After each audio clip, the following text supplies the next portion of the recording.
भागवत महापुराण की जय। क्या निद्रा दूर हुआ? निद्रा कुछ टली कि नहीं टली? चलिए ऐसे ही भगवान का ध्यान करते रहिए और निद्रा को हटाते रहिए, क्योंकि आप लोग भगवान के शरण में हैं। जब भी बंधक पहुंचे, जब भी बाधा हो, भगवान का नाम लीजिए। भगवान शंकर जी ने कथा प्रारंभ कर दिए। प्रारंभ जब कर दिए तो उन्होंने शर्त रखा कि हे प्रिय, अगर आपको कथा तभी हम सुनाएंगे जब आप हुंकारी पारेंगे। अब भगवान शंकर जी ने कथा तो प्रारंभ कर दिए और उन्होंने हुंकारी पाना शुरू कर दिए। 1 दिन, 2 दिन, 3 दिन, कब तक? अब चौथे दिन की कथा में पार्वती जी को निद्रा आ गया और वहां पे सो गई। और जिस बट वृक्ष के नीचे जो कथा हो रहा था, उसी बट वृक्ष के ऊपर एक सुगा, तोता, सुने हैं? सुगा एक अंडा दिया था। अंडे कितने लोग खाते हैं बताइए? अंडे का सेवन कितने लोग करते हैं? कितने लोग करते हैं? हाथ उठाइए। कोई नहीं करता। देखिए देखिए, अंडे का सेवन सबसे पहले जीव किसमें होता है? अंडा में। अंडा में सबसे बड़ा जीव होता है। तो एक अंडा का सेवन अगर करते हैं तो समझिए आपने कितने जीव को अंत कर दिया, कितने पाप आपके ऊपर लग गया। सोचिए, एक अंडे से ही बच्चे की सृजन होता है। एक शुरुआत एक अंडे से ही होता है। एक पक्षी जो है एक अंडा देता है। मनुष्य के जीवन में सबसे पहले शुरुआती एक उसके ही द्वारा प्रारंभ होता है। अब वो सुगा जो था वो अंडा दिया था, और अंडा जो दिया था वो दूषित हो गया था। उसमें जीव नहीं थे। लेकिन जब श्रीमद् भागवत कथा का रसपान जब प्रारंभ हुआ तो मैंने बोला अंडे का सेवन इसमें कोई नहीं करता। जो करता है अंडा खाना छोड़ दे।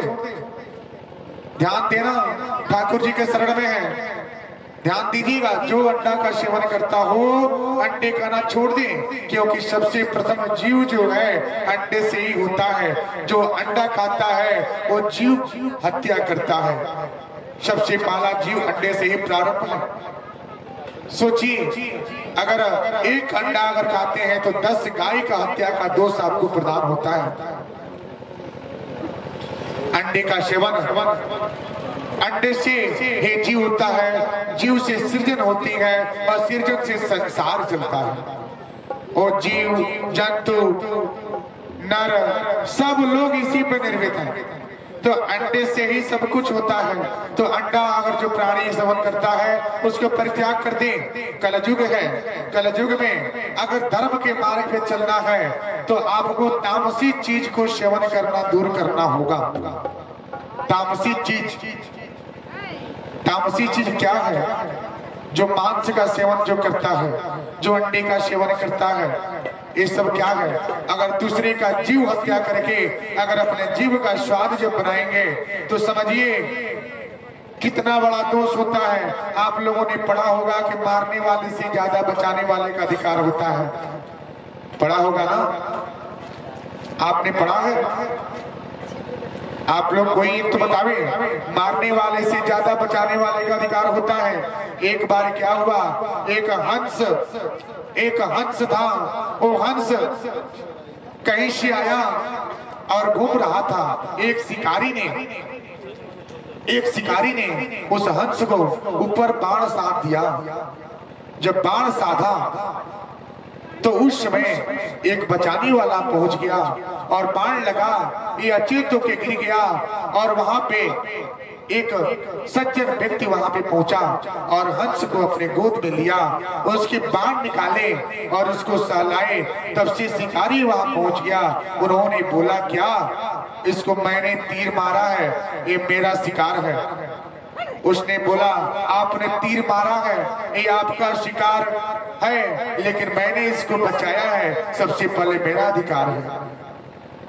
तो मारने वाले से ज्यादा बचाने वाले का अधिकार होता है। तो आप लोग अगर मांस का सेवन जो करता है, अगर जो अंडे का सेवन करता है, इसको सेवन करना छोड़ दे। अगर कोई मांस का सेवन भी करे तो सोचिए कितना बड़ा दोष लगता है। अगर एक जीव की हत्या करके अगर उस जीव का सेवन अगर घर पे लाके आप सब परिवार को खिलाते हैं, पूरे परिवार को खिलाते हैं, तो समझिए जैसा आप सेवन करते हैं उसी हिसाब से पूरे परिवार का मन होता है। मांस का सेवन करेंगे, दूसरे मांस का सेवन करेंगे तो एक समय ऐसा आएगा कि आपका जो जीवन अंत होगा तो आपके पूरे शरीर उस द्वार पे खोलते हुए तेल में डाला जाएगा। और तेल में डालने के बाद उसको भाले से उसको शरीर को भाले की नोक से छेदा जाएगा। सोचिए कितनी पीड़ा होगी।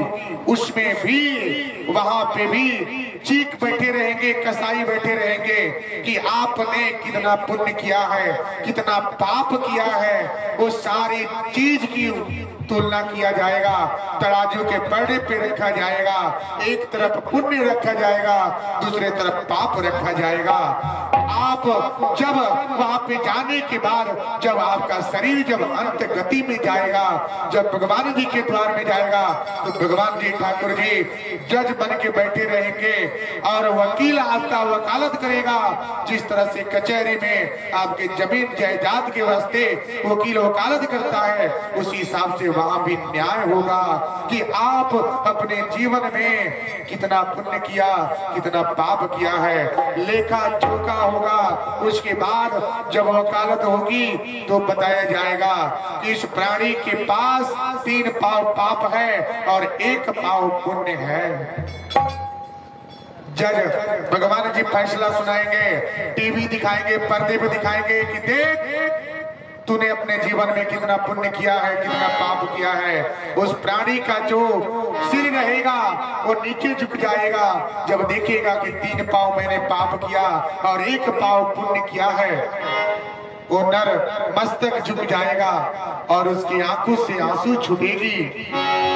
वही 3 पाव जब पाप होगा तो आपको अनेक जीव के रूप में जन्म लेना पड़ेगा। जो आप बकरे का मांस का सेवन करते हैं, जो आप मुर्गी का मांस का सेवन करते हैं, जो आप मुर्गी का सेवन करते हैं, जो आप अंडे का सेवन करते हैं, वो सब चीज की तुलना की जाएगी और आपको भी मुर्गा बनना पड़ेगा, आपको भी मुर्गी बनना पड़ेगा, आपको भी बकरा बनना पड़ेगा।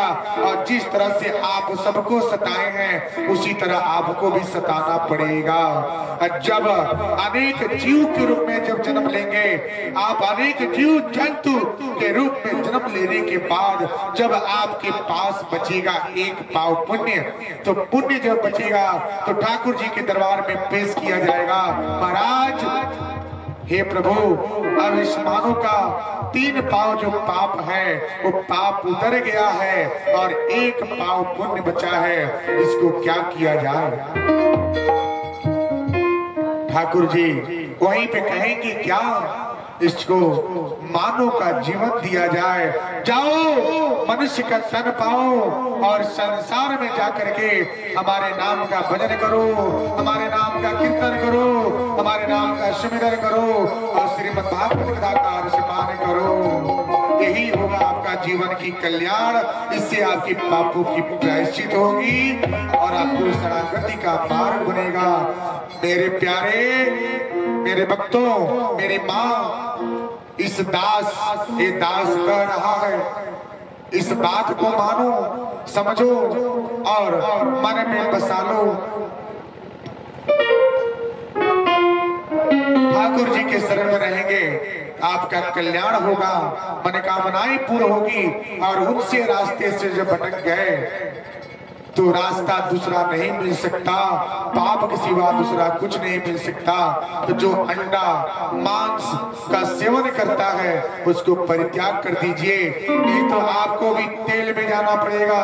आपके ऊपर भाले बरसाए जाएंगे, आपके ऊपर कोड़े बरसाए जाएंगे, आपको गर्म पानी से गिराया जाएगा, आपको पत्थर का सेवन करना पड़ेगा, टुकड़े का सेवन करना पड़ेगा। इस चीज को परित्याग करके भगवत में ध्यान करो, आप अपने जीवन भगवत को कृत्य करो। यही आपका धर्म है, यही आपका कर्म है।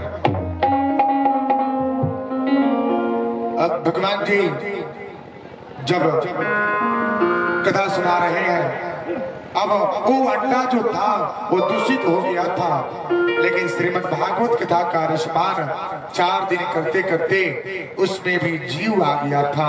और जीव में वही जीव कथा के द्वारा, ये कथा अमर कथा हो, अमर कथा का नाम ही बहुत बड़ा है। कथा प्रारंभ हो गई, कथा सुन रहा था, पार्वती जी सो गई। कथे के द्वारा, उस कथा के द्वारा अंडा टूटा और उसमें जीव उत्पन्न हुआ। प्रभु की महिमा अपरंपार है। और वही जीव हुंकारी पारना शुरू करता है और भगवान शंकर जी कथा आरंभ करते रह गए और करते रह गए, हुंकारी पे हुंकारी चलता रह गया। जब भगवान शंकर जी ने देखा क्या पार्वती जी सो गई, हुंकारी कहां से आ रहा है।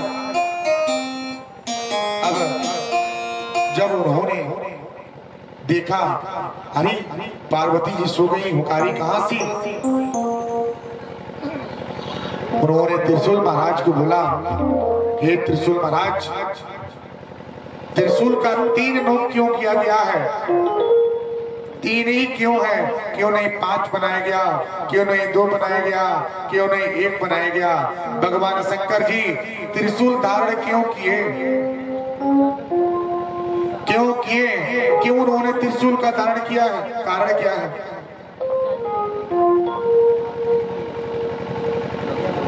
कारण क्या है? अब सुनिए, 3 है, ब्रह्मा विष्णु और महेश, 3 देव हैं और 3 देव एक दूसरे के संदिग्ध में रहते हैं। कल एक भक्त ने प्रश्न किया क्या कि कौन से ऐसे देवता हैं जिसको पूजन किया जाता है लेकिन विसर्जन नहीं किया जाता? समझिए, तो जो विश्व के रचयिता हैं, जो विश्व के विधाता हैं, श्री लक्ष्मी नारायण भगवान ऐसे हैं जिसकी पूजा आप लोग करते हैं, लेकिन कभी घर से आप उनको हटा नहीं सकते। क्योंकि कौन कौन सी माताएं ऐसी हैं जो लड्डू गोपाल का मूर्ति घर में रखी है? तो हाथ उठाएं, हाथ उठाएं। लड्डू गोपाल का मूर्ति कौन कौन घर में रखी है? लड्डू गोपाल का मूर्ति घर में कौन कौन रखे हैं? बताइए, हाथ उठाइए, देखना चाहते हैं। देखिए 1 2 3 4 5 5 लोग लड्डू गोपाल का मूर्ति घर में रखे हैं। आप नीचे कर लीजिए। कितने लोग भगवान शंकर जी का शिवलिंग घर पे रखे हैं? हाथ उठाइए। चलिए, शिवलिंग भगवान शंकर जी का शिवलिंग घर पे कौन कौन रखा है? कौन कौन रखा है? अगर शिवलिंग अगर घर पे रखे हैं तो शिवलिंग को परित्याग करके घर के दरवाजे से बाहर लगाइए, क्योंकि भगवान शंकर जी घर में नहीं बसते। कैसे नहीं बसते?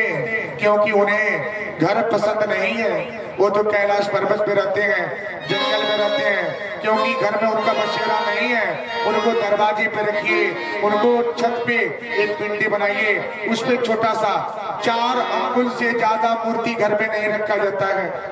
4 अंगुल 4 अंगुली से ज्यादा किसी देवता का प्रतिमा घर पे नहीं रखा जाता। इतना तक क्षम्य है, इतना तक क्षम्य हो सकता है। आपको 5 क्षम्य नहीं होगा। और कैसे क्षम्य नहीं होगा? जैसे आपके नगर में अगर मूर्ति आता है, नवरात्रि में मूर्ति आता है, तो मूर्ति की स्थापना नहीं होती। क्यों? कारण क्या है? मूर्ति की पूजा करते हैं कि कलश की पूजा करते हैं? बताइए। अच्छे से मूर्ति की पूजा होती है कि कलश की पूजा होती है? कोई एक जजमान हाथ उठावे, कोई एक भक्त खड़ा होके बोले कि मूर्ति की पूजा करते हैं या कलश की पूजा करते हैं। आपके नगर में पंडाल सजाया जाता है, आप हमारे पास यहाँ पे आए हैं, तो आप हमको देख रहे हैं कि ठाकुर जी को देख रहे हैं? वो देखिए, किसको देख रहे हैं? ठाकुर जी को देख रहे हैं। हमारे इस भक्त के नाम से सुंदर ताली दे दीजिए, सुंदर ताली सब लोग दें, क्योंकि देखिए कितना सुंदर प्रश्न है। आप लोग पीछे वाले बैठ जाइए, थोड़ा बैठ जाएंगे तो अच्छा लगेगा। सब लोग जगह बना के बैठ जाइए, क्योंकि जो हमको देखेगा वो ठाकुर जी को नहीं देख सकता ना। आज जो ठाकुर जी को देखेगा वो हमको देख सकता है, क्योंकि उनकी प्रतिमा में ही हमारी छवि है और हमारे छवि में उनका छवि नहीं है। उनमें हम बसे हैं, हम में वो नहीं है। हम में बस साधना है, हम में बस ज्ञान है, और ध्यान तो उनमें लगाना है, क्योंकि जो सृष्टि पालक है, संसार के रचैया, उनका विसर्जन कभी नहीं होता है। उनको घर में नहीं रखा जाता है। घर में पूजन होती है, सब कुछ होता है, लेकिन विसर्जित नहीं होता। कारण क्या है? वो भक्त ने हमसे प्रश्न किया कि विश्वकर्मा भगवान, विश्वकर्मा कौन है? जो विश्व के कर्म, जो विश्व को रचने वाले, जो विश्व के देवता, जो सबको जानने वाले, वही है विश्वकर्मा। जो अपने कर्म सृजन से सबको रचाए, जो कर्म से ही सबको इस संसार की सृष्टि किए, इस संसार को बसाए, वो है विश्वकर्मा भगवान। तो विश्वकर्मा भगवान की और ठाकुर जी विश्वकर्मा भगवान, ये तीनों सब लोग नदिया एक घाट बहुत तेरे, कहता कबीरा बचन के पेरे। नदिया एक घाट बहुत तेरे,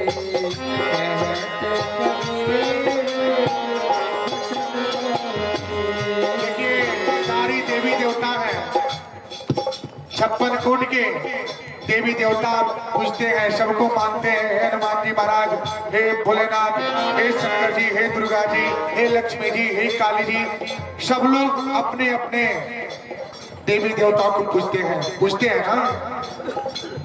पूजते हैं ना? आप किसको मानते हैं? हम जजमान जी से पूछते हैं, कौन से देवता है, कौन से इष्ट देवता है आपके? माइक लगा दीजिए, माइक लगाइए, माइक लगा दीजिए उनके मुख पे। कौन से इष्ट देवता है? किस देवता को पूछते हैं? दुर्गा दुर्गा जी को पूछते हैं, माता जी को। ठीक है, आप दुर्गा जी को पूछते हैं। और हम आपकी धर्मपत्नी से, आपकी भार्या से पूछते हैं कि वो किसको पूछती है? बताइए। शंकर जी के देखिए कितने भाव है। कोई शंकर जी को पूछता है, पीछे वाले जो भी माताएं हैं कोई एक बोले आपके कुल देवी आप किसको मानते हैं, बताइए। कोई बतावे, सबका प्रश्न है। हम एक भक्त जन है उनसे पूछते हैं कि आप किसको मानते हैं, बोलिए। भगवान भगवती। देखिए नदिया एक